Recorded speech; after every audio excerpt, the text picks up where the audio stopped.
আসসালামু আলাইকুম। এখন শুনবেন সংবাদ শিরোনাম। সংসদ নেতার সভাপতিত্বে চলছে সংসদীয় দলের বৈঠক। স্পিকার, উপনেতা সহ গুরুত্বপূর্ণ বিষয়ে আলোচনা। বৈঠকে বসেছে বিরোধী দলও।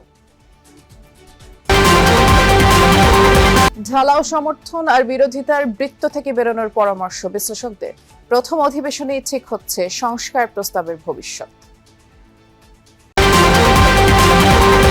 হরমুজের দখল রাখতে মাইন স্থাপনে ইরান। বোমা মেরে সচলের চেষ্টা যুক্তরাষ্ট্রের। হাইফা বন্দরে মিসাইল দেখেছে তেহরান। রেশনিং এর কারণে রাজধানীর ফিলিং স্টেশনগুলোতে ঘন্টার পর ঘন্টা অপেক্ষা। জ্বালানি সংকটের বিরূপ প্রভাব পড়তে পারে ঈদযাত্রায়। এতক্ষণ শুনছিলেন সংবাদ শিরোনাম। এখন শুনবেন বিস্তারিত। সরকারি দল বিএনপির সংসদীয় দলের বৈঠক চলছে, যার সভাপতিত্ব করছেন সংসদ নেতা ও প্রধানমন্ত্রী তারেক রহমান। জাতীয় সংসদ ভবনে বেলা 11টায় সরকার দলীয় সভাকক্ষে এই সভা শুরু হয়।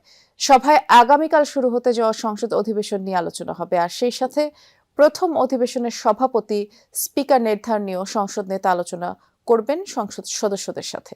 এর আগে সকাল 10টার দিক বিএনপি সহ সরকার দলীয় এমপিরা সংসদ ভবনে আসতে শুরু করেন। তারা আশা করেন এবারের সংসদ কার্যকরী, প্রাণবন্ত হবে। মিটিং ডেকেছেন মাননীয় প্রধানমন্ত্রী। এটা নিয়ম মাফিক সংসদের কার্যপ্রণালীতে আছে। সংসদ চলার আগের দিন একটা সংসদীয় দলের বৈঠক হয়। অধিবেশনে স্পিকার, ডেপুটি স্পিকার, তারপরে সংসদীয় দলের উপনেতা সহ কিছু সংসদীয় কমিটি, এগুলোর একটা প্রাথমিক আলোচনা হবে। আইনগুলো যেন জনগণের সেবায় হয় এবং জনগণ যেন স্বস্তিতে রাত্রে ঘুমাতে পারে, এমন একটি পরিবেশ আমরা তৈরি করতে চাই। সংসদে জুলাই সনদ নিয়ে আলোচনার পর ডেপুটি স্পিকারের বিষয়ে নিজেদের চূড়ান্ত সিদ্ধান্ত জানাবে বিরোধী দল জামায়াত, এমনটাই জানিয়েছেন দলের সেক্রেটারি জেনারেল মিয়া গোলাম পরোয়ার। আপাতত সরকারের প্রস্তাব নাকচ করেছে জামায়াত সহ 11 দল। এদিকে জামায়াত ইসলামী নেতৃত্বাধীন বিরোধী দলের সংসদীয় কমিটির সভা থেকে এসে বিরোধী দলীয় চিফ হুইপ ও এনসিপির আহ্বায়ক নাহিদ ইসলাম বলেছেন, সংবিধান সংস্কার পরিষদের শপথ নিবে সরকারি দল, এমন প্রত্যাশা বিরোধী জোটের। শপথ যেহেতু আমরা নিয়েছি সংবিধান সংস্কার পরিষদের সদস্য হিসেবে, সরকারি দল নেয়নি, আমাদের একটা দাবি আছে যে সংবিধান সংস্কার পরিষদের শপথ নেওয়া এবং এই সংসদটাকে সংবিধান সংস্কার পরিষদ হিসেবে কার্যকর করা। জুলাই চার্টার নিয়ে আলোচনা হবে, সংস্কার নিয়ে আলোচনা হবে, সংবিধান সংস্কার পরিষদ নিয়ে আলোচনা হবে। Then leader of the opposition will decide. আমাদের পার্লামেন্টের মেম্বারদের আমরা নাকচ করেছি বলতে হবে। আমরা এই মুহূর্তে এইভাবে আমরা ডেপুটি স্পিকার তো নিতে চাইনি। জুলাই অভ্যুত্থান পরবর্তী সময়ে সংস্কারের দাবি দেওয়া ছিল অনেক। স্বৈরতন্ত্র ঠেকানো, আইনের শাসন প্রতিষ্ঠা সহ বিভিন্ন দাবিতে গঠিত হয় সংস্কার কমিশন। খাতোয়ারি আমূল পরিবর্তনের সুপারিশ করেন অভিজ্ঞরা। সেসব সুপারিশ তথা সংস্কার প্রস্তাবের ভবিষ্যৎ নির্ধারিত হবে বর্তমান সংসদের হাত ধরে। ফলে নতুন সংসদের গুরুত্ব অনেক বেশি। গত 15-16 বছর নির্বাচন ঠিকভাবে হয় নাই, কোনো শক্তিশালী বিরোধী দল ছিল না। তো এখন মানুষের প্রত্যাশা পরিবর্তন। আমরা তো মেজরিটি এরকম মনোভাব না রেখে যদি এটা সুন্দরভাবে চলে, তাইলে আমাদের ভবিষ্যতে গণতন্ত্রের একটা শুভযাত্রা এখান থেকে শুরু হতে পারে। শতকরা 70% সংসদ সদস্য নতুন, আগে তাদের অভিজ্ঞতা ছিল না।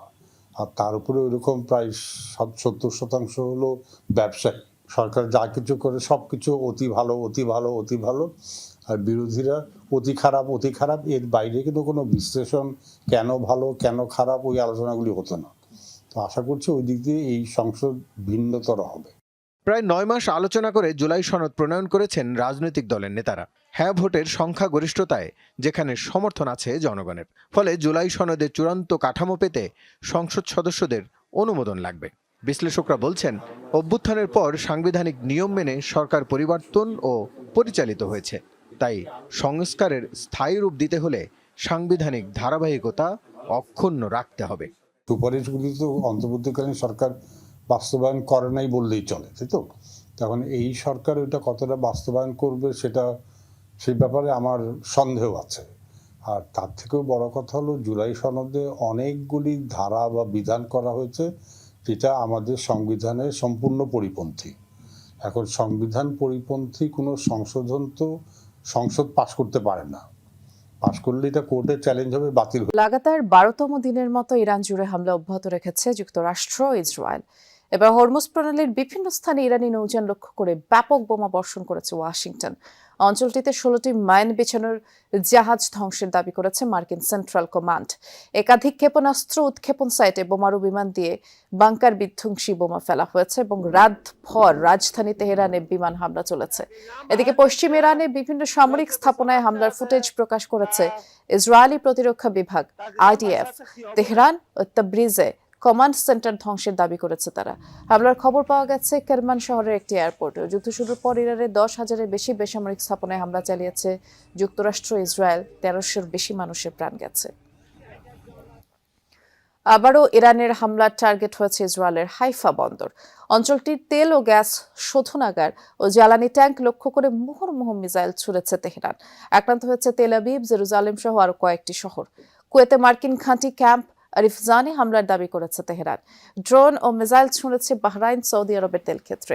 রিয়াদ জানিয়েছে প্রিন্স সুলতান বিমান ঘাঁটিতে হামলার চেষ্টা করেছে তেহরান। মিসাইল ছুঁড়েছে সৌদির পূর্বাঞ্চলে, তবে সেগুলো ভূপাতিতের দাবি করেছে রিয়াদ। কোনো ক্ষয়ক্ষতি অথবা হতাহতের ঘটনা ঘটেনি বলেও জানিয়েছে। সংযুক্ত আরব আমিরাতের আবুধাবিতে একটি জ্বালানি স্থাপনায় ড্রোন হামলা চালিয়েছে ইরান। তাতে আগুন ধরে যায় গুরুত্বপূর্ণ স্থাপনায়, কেউ হতাহত হয়নি। অবশ্য কার্যক্রম বন্ধ রেখেছে অঞ্চলটির সবচেয়ে বড় তেল শোধনাগার। যুক্তরাষ্ট্রের তেল ও গ্যাসের মূল্য বৃদ্ধি সাময়িক বলে দাবি করেছে ওয়াশিংটন। ইরান যুদ্ধের লক্ষ্য পূরণ হলেই জ্বালানির দাম কমে আসবে বলে জানিয়েছে হোয়াইট হাউসের মুখপাত্র Karoline Leavitt. Rest assured to the American people, a recent increase in মার্কিন জনগণ নিশ্চিন্ত থাকতে পারেন, তেল ও গ্যাসের দামে যে সাম্প্রতিক বৃদ্ধি হয়েছে তা সাময়িক। দীর্ঘমেয়াদে এই সামরিক অভিযান গ্যাসের দাম কমাতে সাহায্য করবে। অপারেশন এপিক ফিউরির লক্ষ্য পূরণ। এদিকে রাজধানীতে ফিলিং স্টেশনগুলোয় জ্বালানি তেলের জন্য আজও দীর্ঘ লাইন। সরবরাহ ঘাটতির কারণে এখনো স্বাভাবিক কার্যক্রম শুরু করতে পারেনি কয়েকটি পাম্প। সকালে তেল নিতে এসে দীর্ঘ সময় অপেক্ষা করতে হচ্ছে মোটরসাইকেল ও গাড়ি চালকদের। কেউ ফজরের নামাজ শেষে, কেউ বা সাহারি খেয়েই দীর্ঘ লাইনে এসে দাঁড়িয়েছেন। গভীর রাতেও কেউ কেউ লাইন ধরেছেন। পাম্পের কর্মীরা বলছেন কিছুটা স্বাভাবিক হতে শুরু করেছে তেলের মজুদ, তবে সরকার নির্ধারিত পরিমাণ মতোই সরবরাহ করা হচ্ছে জ্বালানি তেল। চালকরা বলছেন ভোগান্তি নিরসনে সরকারকে কার্যকর উদ্যোগ নিতে হবে। কেউ কেউ তেল অবৈধভাবে মজুদ করছে বলেও অভিযোগ তাদের। আমি ন্যূনতম অন্ততপক্ষে 500 থেকে 600 টাকার তেল যদি পাইতাম তাহলে আমি আর আসতাম না। এখন হয়তো বা কারো মজুদ করছে, তারা কারণে তেল কমিয়ে দিচ্ছে। রেখে এখানে এসে নামাজ পড়ছে, এখন ওই সময় লাগে দেখে আগে চলে আসছে। সরকার যেহেতু বলছে যে তেলের সমস্যা নাই, তারপরও আমরা বের হয়ে দেখছি যে কিছু কিছু পাম্প, যেমন আমি মিরপুরে থাকি, মিরপুরের এরিয়াতে সব পাম্পগুলো বন্ধ হয়ে গেছে। চট্টগ্রাম বন্দর সীমানায় 6টি জাহাজ থেকে জ্বালানি খালাস করা হচ্ছে। জ্বালানিবাহী আরও 4টি জাহাজ বাংলাদেশের জলসীমায় রয়েছে বলে জানিয়েছে চট্টগ্রাম বন্দর কর্তৃপক্ষ। সকালে বন্দর ভবনে আয়োজিত ব্রিফিংয়ে কথা জানিয়েছেন বন্দরের বোর্ড সদস্য কমডোর আহমেদ আমিন আব্দুল্লাহ। তিনি জানিয়েছেন বন্দরের জলসীমার পথে থাকা 4টি জাহাজের মধ্যে 2টিতে LNG, বাকি 2টিতে LPG ও গ্যাসোলিন রয়েছে।